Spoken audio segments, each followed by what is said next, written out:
दोस्तों, स्वागत है आपका हमारे विजडम बुद्ध मोटिवेशनल के इस रोचक दुनिया में। मैं हूँ आपका अमन और आज लेकर आया हूँ एक और नए मोटिवेशनल वीडियो में। यहाँ पर आपको मोटिवेशनल स्टोरीज के साथ मॉरल स्टोरीज से मिलने वाले ज्ञान से रूबरू करवाया जाता है।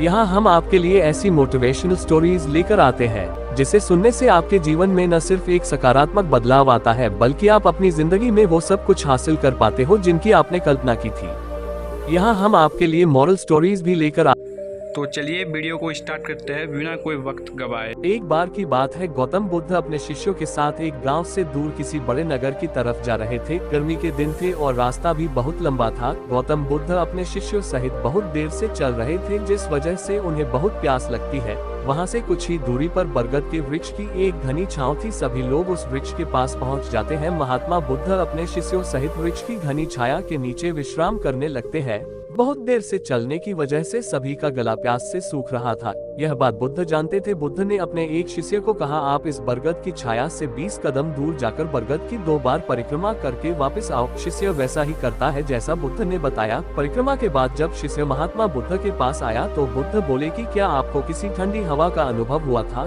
शिष्य बोला, हाँ महात्मा बुद्ध, उस उत्तर दिशा की तरफ से मुझे कुछ ठंडी हवा की अनुभव हुआ था। शिष्य की यह बात सुन महात्मा बुद्ध शिष्य से तुरंत बोले कि उसी दिशा में चले जाओ, जरूर वहाँ से कुछ ही दूर पर एक तालाब अवश्य मिलेगा। उस तालाब से सबके लिए पानी ले आओ। शिष्य उसी दिशा में जब कुछ दूर जाता है तो वहाँ सच में एक तालाब होता है। तालाब देख शिष्य बहुत प्रसन्न होता है और तालाब के निकट जाकर जैसे ही तालाब से पानी भरने वाला होता है, तभी शिष्य की नजर वहाँ दूर तालाब में कपड़े धो रही कुछ स्त्रियों पर जाती है।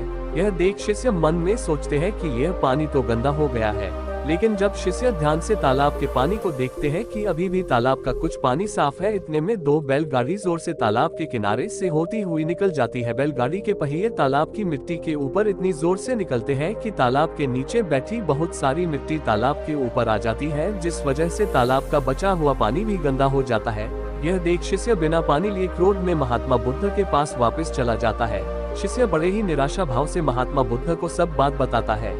शिष्य की बातें सुन सभी शिष्य बोलते हैं कि हमें तुरंत यहाँ से निकलना चाहिए, किसी दूसरी जगह पानी की खोज करनी चाहिए, वरना प्यास के मारे जान निकाल जाएगी। इधर महात्मा बुद्ध सभी को शांत होने के लिए कहते हैं और बोलते हैं कि धीरज रखो, कुछ देर यही बैठो, उचित समय आने तक संयम बनाए रखो। सभी महात्मा बुद्ध की बात सुनकर शांत हो जाते हैं और वहीं बैठ जाते हैं। कुछ समय बीत जाने के बाद महात्मा बुद्ध फिर से अपने शिष्य को उसी तालाब से पानी लाने के लिए कहते हैं। शिष्य बिना कोई सवाल किए उसी तालाब से पानी लेने के लिए फिर से चला जाता है। तालाब की हालत देख शिष्य को यकीन नहीं होता। तालाब का पानी पूरी तरह से साफ होता है। यह देख शिष्य बहुत खुश होता है और पानी भरकर महात्मा बुद्ध के पास जाता है। सभी पानी पीकर अपनी प्यास बुझते हैं, लेकिन अभी भी सबके मन में ये एक सवाल था कि आखिर यह चमत्कार हुआ कैसे? तालाब का सब पानी तो गंदा था। उन्हें लगा कि जरूर ये बुद्ध की शक्ति है। इनमें एक शिष्य ने यह सवाल महात्मा बुद्ध से पूछ ही लिया कि यह चमत्कार आपने कैसे किया? शिष्य का जवाब देते हुए महात्मा बुद्ध बोले कि यह कोई चमत्कार नहीं, यह आपके सब्र का फल है। यह फल है आपके सब्र बनाए रखते हुए उचित समय के इंतजार का। जितनी देर हम सब लोगों ने सब्र किया, उतनी देर तक तालाब के पानी के ऊपर तैर रहे सभी गंदे तत्व और मिट्टी तालाब के पानी के नीचे बैठ रहे थे। फिर कुछ देर बाद शिष्य जब वहां तालाब के पास पहुंचा, तब तक सब दूषित कण नीचे बैठ चुके थे, जिस वजह से तालाब का पानी पहले की तरह साफ हो चुका था तथा तालाब साफ दिखाई दे रहा था। यदि उस समय आप लोगों ने सब्र न किया होता,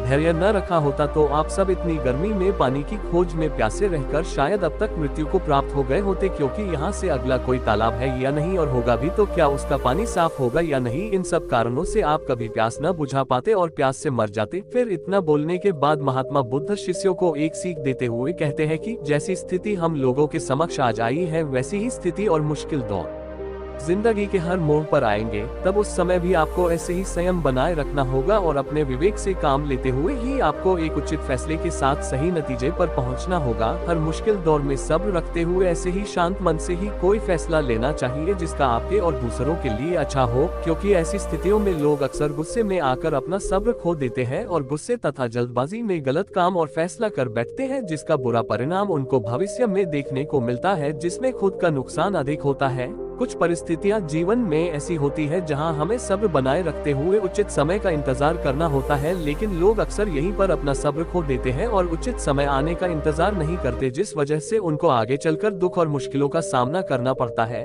हमरे द्वारा लिया गया आज का फैसला हमरे आने वाले कल की खुशी और दुख को निश्चित करता है।